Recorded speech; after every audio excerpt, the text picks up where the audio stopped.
Hello friends, welcome back to my YouTube channel. ಇವತ್ತಿನ ವಿಡಿಯೋದಲ್ಲಿ S ಜನ ಕಲ್ಯಾಣ ಟ್ರಸ್ಟ್ ಇಂದ ಕೊಡ್ತಕ್ಕಂಥ ಸ್ಕಾಲರ್ಶಿಪ್ ನ ಬಗ್ಗೆ ಈ ವಿಡಿಯೋದಲ್ಲಿ ಮಾಹಿತಿ ಕೊಡ್ತಾ ಹೋಗ್ತಾನೆ. ಇಲ್ಲಿ ನಿಮ್ಗೆಲ್ಲ ಗೊತ್ತಿರೋ ಹಾಗೆ ಜನ ಕಲ್ಯಾಣ ಟ್ರಸ್ಟ್ ನ ಫೌಂಡರ್ ಆಗಿರ್ತಕ್ಕಂಥ ನಮ್ಮ ಸನ್ಮಾನ್ಯ ಶ್ರೀ ಶಾಮನು ಶಿವಶಂಕರಪ್ಪರೇ ಈ ಟ್ರಸ್ಟ್ ನ ಫೌಂಡರು. ಈ ಸ್ಕಾಲರ್ಶಿಪ್ ನ ಅಪ್ಲೈ ಮಾಡ್ಬೇಕಂತಂದ್ರೆ ಯಾವೆಲ್ಲ ಅರ್ಹತೆನೆ ಹೊಂದಿರಬೇಕಂತಂದು ಈ ವಿಡಿಯೋದಲ್ಲಿ ಮಾಹಿತಿ ಕೊಡ್ತಾ ಹೋಗ್ತಾನೆ. ವೆಬ್ಸೈಟ್ ಲಿಂಕ್ ನ ನನ್ನ ವಿಡಿಯೋ ಡಿಸ್ಕ್ರಿಪ್ಷನ್ ಕೊಟ್ಟಿರ್ತೀನಿ. ಆ ವೆಬ್ಸೈಟ್ ಲಿಂಕ್ ನ ಕ್ಲಿಕ್ ಮಾಡ್ಬೇಕಂದ್ರೆ ನೀವು ಲಿಂಕ್ಗೆ ನೀವು ಆನ್ಲೈನ್ ಅಪ್ಲಿಕೇಶನ್ ನ ಸಲ್ಲಿಸಬಹುದು ಸ್ಕಾಲರ್ಶಿಪ್ಗೆ. ಇಲ್ಲಿ ಏನಂತಂದ್ರೆ ಇಲ್ಲಿ ಅಪ್ಲೈ ಆನ್ಲೈನ್ ಅಂತ ಕೊಡ್ತೀನಿ. ಇಲ್ಲಿ ಇಲ್ಲಿ ಯಾರೆಲ್ಲ ಅಪ್ಲೈ ಮಾಡಬಹುದು ಅಂತಂದು ಹೇಳ್ತಾ ಹೋಗ್ತೀನಿ. ಇದರಲ್ಲಿ ಈ ಸ್ಕಾಲರ್ಶಿಪ್ ಗೆ ಬಂದ್ಬಿಟ್ಟು ಈ ಸ್ಕಾಲರ್ಶಿಪ್ ನ ಬಂದ್ಬಿಟ್ಟು 36 ಇದೇ 36/2025 ಒಳಗಡೆ ನೀವು ಈ ಸ್ಕಾಲರ್ಶಿಪ್ ಗೆ ಅಪ್ಲೈ ಮಾಡಬೇಕು. ಇಲ್ಲಿ ಏನಂತಂದ್ರೆ ಇದು ಕರ್ನಾಟಕದಲ್ಲಿ ಓದ್ತಿರೋರಿಗೆ ಮಾತ್ರ ಈ ಸ್ಕಾಲರ್ಶಿಪ್ ನ ಕೊಡ್ತಾ ಹೋಗ್ತಾರೆ. ಈ ಯಾವೊಂದು ಸ್ಟೂಡೆಂಟ್ ಈ ಸ್ಕಾಲರ್ಶಿಪ್ ನ ಅಪ್ಲೈ ಮಾಡ್ತಾರಲ್ಲ ಅವರ ವಾರ್ಷಿಕ ಆದಾಯ ಬಂದ್ಬಿಟ್ಟು 1 ಲಕ್ಷದ ಒಳಗಡೆ ಇರ್ಬೇಕಾಗತ್ತೆ. ಅವರು ಏನಂತಂದ್ರೆ ಆ ಸ್ಟೂಡೆಂಟ್ ಸ್ಕಾಲರ್ಶಿಪ್ ನ ಅಪ್ಲೈ ಮಾಡ್ತಕ್ಕಂಥ ಸ್ಟೂಡೆಂಟ್ ವಿಶ್ವವಿದ್ಯಾಲಯ ಅಂತಂದ್ರೆ ವಿಶ್ವವಿದ್ಯಾಲಯದಲ್ಲಿ ಅಥವಾ ಕಾಲೇಜ್ನಲ್ಲಿ ರೆಗ್ಯುಲರ್ ಕೋರ್ಸ್ ಮಾಡ್ತಿರ್ಬೇಕು, ಅಂತವ್ರು ಮಾತ್ರ ಈ ಸ್ಕಾಲರ್ಶಿಪ್ ನ ಅಪ್ಲೈ ಮಾಡಬಹುದು. ವಿದ್ಯಾರ್ಥಿಯ ಒಂದು ಬ್ಯಾಂಕ್ ಅಕೌಂಟ್ ಇರ್ಬೇಕಾಗತ್ತೆ. ಇಲ್ಲಿ ಯಾರ್ಯಾರು ಅಪ್ಲೈ ಮಾಡಬಹುದು, ಎಷ್ಟು ಪರ್ಸೆಂಟೇಜ್ ಇದ್ರೆ ಅಪ್ಲೈ ಮಾಡಬಹುದು ಅಂತಂದು ನಾನು ಹೇಳ್ತಾ ಹೋಗ್ತೀನಿ. ಇಲ್ಲಿ ನೋಡ್ರಿ, PUC MBBS ಕೋರ್ಸ್ ಗಳಿಗೆ ಬಂದ್ರೆ ಇಲ್ಲಿ ನೋಡ್ರಿ, if the student is studying PUC ಓದ್ತಿದ್ರೆ ಆ ಒಂದು ಸ್ಟೂಡೆಂಟ್ ನ SSLC ಸ್ಕೋರ್ ಬಂದ್ಬಿಟ್ಟು 95% ಇದ್ರೆ ಮಾತ್ರ ಇವರು ಅಪ್ಲೈ ಮಾಡಬಹುದು. ಇಲ್ಲಿ MBBS ಗೂ ಅಷ್ಟೇ PUC ಜಾಸ್ತಿ ಪರ್ಸೆಂಟೇಜ್ ಇದ್ರೆ ಮಾತ್ರ, PUC 95 ಮೇಲೆ ಇತ್ತಂತಂದ್ರೆ ಮಾತ್ರ MBBS ಸ್ಟೂಡೆಂಟ್ಸ್ ನವರು ಅಪ್ಲೈ ಮಾಡಬಹುದು. ಇಲ್ಲಿ ಡಿಪ್ಲೊಮಾ, BSc, BCom, BVSc ಕೋರ್ಸ್ಗಳು ಓದ್ತಿದ್ರೆ ಅವರು ಏನಂತಂದ್ರೆ ಇಲ್ಲಿ ನೋಡ್ರಿ, if the students is studying BSc ಓದ್ತಿದ್ರೆ ಈ ವರ್ಷದಲ್ಲಿ ಅಂತಂದ್ರೆ PUC ಕೋರ್ಸ್ ಬಂದ್ಬಿಟ್ಟು 90% ಮೇಲಾಗಿರ್ಬೇಕು, ಅಂತವ್ರು ಮಾತ್ರ ಅಪ್ಲೈ ಮಾಡಬಹುದು. ಡಿಪ್ಲೊಮಾ ಓದ್ತಿದ್ರೆ ನಾನು ಹೇಳ್ದಂಗೆ 10th ಬಂದ್ಬಿಟ್ಟು 95% ಮೇಲೆ ಆಗಿರ್ಬೇಕು, ಅಂತವ್ರು ಮಾತ್ರ ಅಪ್ಲೈ ಮಾಡೋದು. BCom ಓದ್ತಿದ್ರು ಅಷ್ಟೇ PUC ಬಂದ್ಬಿಟ್ಟು 90% ಮೇಲೆ ಆಗಿರ್ಬೇಕು. ಇಂಜಿನಿಯರಿಂಗ್ ಓದ್ತಿದ್ರು BE ನವರು ಅಪ್ಲೈ ಮಾಡಬಹುದು. BE ಓದ್ತಿದ್ರೆ ಅವರ ಪರ್ಸೆಂಟೇಜ್ PUC ಪರ್ಸೆಂಟೇಜ್ ಬಂದ್ಬಿಟ್ಟು 90% ಮೇಲೆ ಆಗಿದ್ರೆ ಅವ್ರು ಅಪ್ಲೈ ಮಾಡಿದ್ರೆ ಅವ್ರಿಗೆ ಸ್ಕಾಲರ್ಶಿಪ್ ಕೊಡ್ತಾ ಹೋಗ್ತಾರೆ. ಇಲ್ಲಿ ನೆಕ್ಸ್ಟ್ ಬಂದ್ಬಿಟ್ಟು ಇಲ್ಲಿ ನೋಡ್ರಿ, BCA, BBM, BBA, BDS bachelor of dental sciences, B Pharma, MA, MSc, MCom ಮತ್ತು B.Ed ಅಥವಾ CA ಓದ್ತಿದ್ರೆ ಇಲ್ಲಿ ನೋಡ್ರಿ, if student is studying BDS ಅಂದ್ರೆ ಬ್ಯಾಚುಲರ್ ಆಫ್ ಡೆಂಟಲ್ ಓದ್ತಿದ್ರೆ, ಡೆಂಟಲ್ ಓದ್ತಿರೋರು ಅಥವಾ MBBS ಓದ್ತಿರೋರು ಅಪ್ಲೈ ಮಾಡಬಹುದು. ಅವರ ಸ್ಕೋರ್ ಬಂದ್ಬಿಟ್ಟು 85% ಮೇಲ್ ಆಗಿರ್ಬೇಕು, ಅಂತವ್ರು ಅಪ್ಲೈ ಮಾಡಬಹುದು.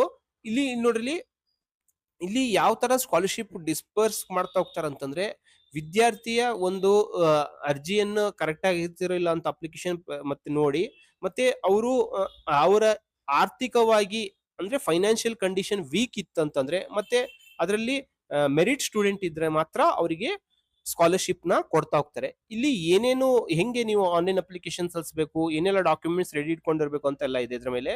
ಇಲ್ಲಿ ಏನಂತಂದ್ರೆ ಅರ್ಜಿ ಹಾಕಲು ವಿದ್ಯಾರ್ಥಿಯು ಜನ ಕಲ್ಯಾಣ ಟ್ರಸ್ಟ್, ನಾನು ಹೇಳಿದಂಗೆ ಆ ವೆಬ್ಸೈಟ್ ಲಿಂಕ್ ನ ಮೇಲೆ ಕ್ಲಿಕ್ ಮಾಡಿದ್ರೆ ನೀವು ವೆಬ್ಸೈಟ್ಗೆ ಹೋಗ್ತೀರಾ, ಅಲ್ಲಿ ಆನ್ಲೈನ್ ಅಪ್ಲಿಕೇಶನ್ ನ ಸಲ್ಲಿಸಬಹುದು. ಇಲ್ಲಿ ಆನ್ಲೈನ್ ಅಪ್ಲಿಕೇಶನ್ ಮಾಡ್ಬೇಕಂತಂದ್ರೆ ಎಲ್ಲ ನೀವು ಇನ್ಸ್ಟ್ರಕ್ಷನ್ಸ್ ನೆಲ್ಲ ಓದ್ಕೊಂಡಿರ್ಬೇಕು, ನಂತರ ಅಪ್ಲೈ ಮಾಡಬೇಕು. ಅರ್ಜಿದಾರರು ಅರ್ಜಿ ತುಂಬುವ ಮೊದಲು ಶೇಕಡಾವಾರು ಅಂಕ ಸಂಬಂಧಿಸಿದ ವಿವಿಧ ಕೋರ್ಸ್ಗಳ ಮಾಹಿತಿ ಓದಬೇಕು. ನೀವು ಆನ್ಲೈನ್ ಅಪ್ಲಿಕೇಶನ್ ಹಾಕ್ಬೇಕಂತಂದ್ರೆ ನಾನು ಹೇಳದ್ನಲ್ಲ, ಯಾವ ಒಂದು PUC ಎಷ್ಟು ಪರ್ಸೆಂಟೇಜ್ ತೆಗೆದಿರ್ಬೇಕು ಅಥವಾ 10th ಅಲ್ಲಿ ಎಷ್ಟು ಪರ್ಸೆಂಟೇಜ್ ತೆಗೆದ್ರೆ ಅಂತವ್ರು ಮಾತ್ರ, ನಾನು ಹೇಳ್ದಂಗೆ 95, 10th ಅಲ್ಲಿ ಆದ್ರೆ 95, PUC ಆದ್ರೆ 90%, ಅಥವಾ BDS ಅಲ್ಲಿ ಏನಾದ್ರು ಬ್ಯಾಚುಲರ್ ಆಫ್ ಡೆಂಟಲ್ ಸರ್ಜನ್ ಅಲ್ಲಿ ಓದ್ತಿದ್ರೆ 85% ಆಗಿರ್ಬೇಕು, ಅಂತವ್ರು ಅಪ್ಲಿಕೇಶನ್ ನ ಹಾಕ್ಬೋದು. ಇಲ್ಲಿ ವಿದ್ಯಾರ್ಥಿಗಳು ಆನ್ಲೈನ್ ಅರ್ಜಿ ಸಲ್ಲಿಸುತ್ತಿರುವ ಯಾವುದೇ ಕೋರ್ ಬ್ಯಾಂಕಿಂಗ್ ಸೌಲಭ್ಯ ಇರುವ ಖಾತೆ ಹೊಂದಿರಬೇಕು, ಬ್ಯಾಂಕ್ ಅಕೌಂಟ್ ನ ಹೊಂದಿರಬೇಕು. ಮತ್ತೆ ಬೇರೆ ಬ್ಯಾಂಕ್ ಅಕೌಂಟ್ ನ ನೀವು ಕೊಡಕ್ ಹೋಗ್ಬಾರ್ದು. ಇಲ್ಲಿ ನಿಮ್ದೇ ಆಗಿರ್ತಕ್ಕಂಥ ನೀವು ಏನಾದ್ರು ನೀವು ಈ ಸ್ಕಾಲರ್ಶಿಪ್ ಕ್ವಾಲಿಫೈ ಆದ್ರ ಅಂತಂದ್ರೆ ನಿಮ್ಮ ಅಕೌಂಟಿಗೆ ಡೈರೆಕ್ಟ್ ಆಗಿ ಸ್ಕಾಲರ್ಶಿಪ್ ನ ಕೊಡ್ತಾ ಹೋಗ್ತಾರೆ.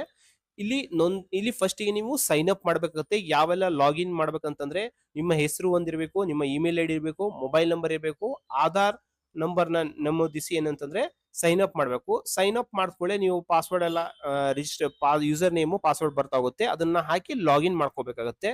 ಇಲ್ಲಿ ನೋಡ್ರಿ, ಅರ್ಜಿ ತುಂಬುವ ಸೂಚನೆ ಅಂತಂದ್ ಇಲ್ಲಿ ನೋಡ್ರಿ, ನೀವೇನಾದ್ರೂ ಪಾಸ್ವರ್ಡ್ ಮರ್ತು ಹೋಗಿದ್ರೆ ಪಾಸ್ವರ್ಡ್ ನ ಫಾರ್ಗೆಟ್ ಮಾಡಿ ಮತ್ತೆ ಪಾಸ್ವರ್ಡ್ ನ ರಿಟ್ರೈವ್ ಮಾಡಬಹುದು. ಇಲ್ಲಿ ನೋಡ್ರಿ, ಅರ್ಜಿ ತುಂಬಲು ಸೂಚನೆ ಅಂತ ಇದೆ. ಇಲ್ಲಿ ಯಾವೆಲ್ಲ ಸೂಚನೆಗಳನ್ನು ಪಾಲಿಸಬೇಕಂತಂದು. ಇಲ್ಲಿ ನೋಡ್ರಿ, ಲಾಗಿನ್ ನಂತರ ಆನ್ಲೈನ್ ಅರ್ಜಿಯಲ್ಲಿ 5 ವಿಭಾಗಗಳು ಇದಾವೆ, 5 ಸ್ಟೆಪ್ಸ್ ಇದಾವೆ. ಇಲ್ಲಿ ಪ್ರತಿ ವಿಭಾಗದ ಕಾಲಂನಲ್ಲಿ ನಿಗದಿತ ಮಾಹಿತಿಯನ್ನು ಕಡ್ಡಾಯವಾಗಿ ಭರ್ತಿ ಮಾಡಬೇಕು. ನೋಡ್ರಿ, ಎಲ್ಲಾ ತರದ ಫೀಲ್ಡ್ಸ್ ನ ಕಂಪಲ್ಸರಿ ಆಗಿ ನೀವು ತುಂಬಬೇಕಾಗತ್ತೆ. ನೀವು ಒಂದ್ಸತಿ ಹಾಕಿದ ಅಪ್ಲಿಕೇಶನ್ ನ ಎಡಿಟ್ ಮಾಡಬಹುದು. ಒಂದ್ಸತಿ ಸಬ್ಮಿಟ್ ಮಾಡಿದ್ರೆ ಯಾವುದೇ ತರದ ಎಡಿಟ್ ಮಾಡಕ್ ಬರೋದಿಲ್ಲ. ಇಲ್ಲಿ ನೋಡ್ರಿ, ನೀವು ಪ್ರಿಂಟ್ಔಟ್ ನ ತಗೊಂಡು ಅದನ್ನ ಪಾಸ್ಪೋರ್ಟ್ ಸೈಜ್ ನ ಫೋಟೋ ಮೇಲೆ ಅಂಟಿಸಿ ಅದ್ರ ಮೇಲೆ ನಿಮ್ಮ ತಂದೆ ಅಥವಾ ತಾಯಿ ಸೈನ್ ಮಾಡಿಸ್ಕೊಂಡು, ಮತ್ತೆ ತಾವು ವಿದ್ಯಾಭ್ಯಾಸ ಮಾಡುತ್ತಿರುವ ಒಂದು ಕಾಲೇಜಿನ ಪ್ರಾಂಶುಪಾಲರ ಮುಖ್ಯಸ್ಥರ ಸೀಲನ್ನು ಕಡ್ಡಾಯವಾಗಿ ಹಾಕಬೇಕಾಗತ್ತೆ. ಮುದ್ರಿತ ಪ್ರತಿಯನ್ನು ಪ್ರಿಂಟ್ಔಟ್ ಫೋಟೋ ಮತ್ತೆ ಸಹಿ ತೆಗೆದುಕೊಂಡ ನಂತರ ಆ ಸ್ಕ್ಯಾನ್ ಕಾಪಿಯನ್ನು ಇತರ ದಾಖಲೆಯಿಂದ ನಿಮಗೆ ನೀಡಿರುವ ಲಾಗಿನ್ ಆಪ್ ಲೋಡ್ ಮಾಡಬೇಕು. ಇಲ್ಲಿ ನಿಮಗೆ ಹೇಳಿರ್ತಕ್ಕಂಥ ಎಲ್ಲ ಡಾಕ್ಯುಮೆಂಟ್ಸ್ ನ ನೀವು ಆ ಲಾಗಿನ್ ಆಪ್ ನಲ್ಲಿ ಅಪ್ಲೋಡ್ ಮಾಡಬೇಕಾಗತ್ತೆ. ನೀವು ಲಾಗಿನ್ ಮಾಡಿರ್ತಿರಲ್ಲ, ಅದರಲ್ಲಿ ಫೈಲ್ಸ್ ನ ಎಲ್ಲಾ ಫೈಲ್ಸ್ ಅಟ್ಯಾಚ್ಮೆಂಟ್ ಅಪ್ಲೋಡ್ ಮಾಡಿದ ನಂತರ ಅರ್ಜಿ ಸ್ವಯಂ ಆಗಿ ಫೈನಲ್ ಸಬ್ಮಿಟ್ ಆಗುತ್ತದೆ. ನೀವು ಎಲ್ಲ ಕರೆಕ್ಟ್ ಆಗಿ ಡಾಕ್ಯುಮೆಂಟ್ಸ್ ಅಪ್ಲೋಡ್ ಮಾಡಿದ್ರೆ ಮಾತ್ರ ನಿಮ್ಮ ಫೈನಲ್ ಸಬ್ಮಿಟ್ ಆಗುತ್ತೆ. ಯಾವುದೇ ತರ ಎಡಿಟ್ ಮಾಡಕ್ ಬರೋದಿಲ್ಲ. ಹಾಗಾಗಿ ನೋಡಿ, ಪ್ರಿವ್ಯೂ ಮಾಡಿ ಸಬ್ಮಿಟ್ ಮಾಡಬೇಕಾಗುತ್ತೆ. ಇಲ್ಲಿ ನೋಡ್ರಿ, ಅಗತ್ಯವಾಗಿ ಅಪ್ಲೋಡ್ ಮಾಡಬೇಕಾದ ದಾಖಲಾತಿಗಳು, ಏನೇನು ಡಾಕ್ಯುಮೆಂಟ್ಸ್ ನ ಅಪ್ಲೋಡ್ ಮಾಡ್ಬೇಕಂತಿದೆ. ಇಲ್ಲಿ ಆನ್ಲೈನ್ ಮುಖಾಂತರ ಅರ್ಜಿ ಸಲ್ಲಿಸಿ ಮುದ್ರಿಸಿದ ಪ್ರತಿಯ ಸಹಿ ಮಾಡಿದ್ದ ಸ್ಕ್ಯಾನ್ ಮಾಡಿದ ಪ್ರತಿ.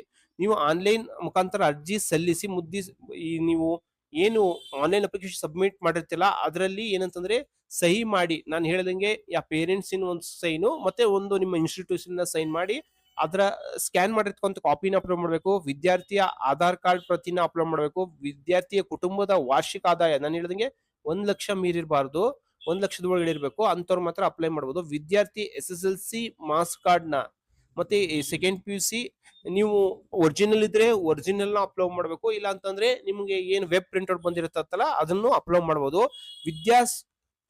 ವಿದ್ಯಾಸಂಸ್ಥೆ ಅಥವಾ ಕಾಲೇಜಿನ ದಾಖಲಾತಿ ಅಥವಾ ಪ್ರವೇಶ ಪಡೆದು ಹಣ ಕಟ್ಟಿದ ನೀವು ಸ್ಕೂಲಲ್ಲಿ ನೀವು ಅಡ್ಮಿಷನ್ ಆಗಿರ್ತಿರಲ್ಲ, ಅಡ್ಮಿಷನ್ ಆಗಿರ್ತಕ್ಕಂಥ ಕಾಲೇಜಿನಲ್ಲಿ ಏನು ಒಂದು ರಿಸಿಪ್ಟ್ ಸಿಕ್ಕಿರುತ್ತಲ್ಲ ಅದನ್ನು ಅಪ್ಲೋಡ್ ಮಾಡ್ಬೇಕಾಗತ್ತೆ. ನಾನು ಹೇಳ್ದಂಗೆ ಬ್ಯಾಂಕ್ ಅಕೌಂಟ್ ನ IIFSC ಕೋಡ್ ತೋರಿಸುವ ಒಂದು ಬ್ಯಾಂಕ್ ನ ಪಾಸ್ಬುಕ್ ನ ಕಾಪಿನೂ ಅಪ್ಲೋಡ್ ಮಾಡಬೇಕಾಗುತ್ತೆ. ಇಲ್ಲಿ ನಿಮ್ಗೆ ಆನ್ಲೈನ್ ಅಪ್ಲಿಕೇಶನ್ ಸಬ್ಮಿಟ್ ಮಾಡಿದಾಗ ಯಾವುದೇ ತರದ ಡೌಟ್ ಇದ್ರೆ ಈ ಒಂದು ಇಮೇಲ್ ಐಡಿಗೆ ನೀವು ಸಂಪರ್ಕಿಸಬಹುದು. ಈ ವಿಡಿಯೋ ನಿಮ್ಗೆ ಇಷ್ಟವಾದಲ್ಲಿ ನಮ್ಮ ಚಾನೆಲ್ ನ ಲೈಕ್ ಮಾಡಿ, ಶೇರ್ ಮಾಡಿ, ಸಬ್ಸ್ಕ್ರೈಬ್ ಮಾಡಿ. Thank you.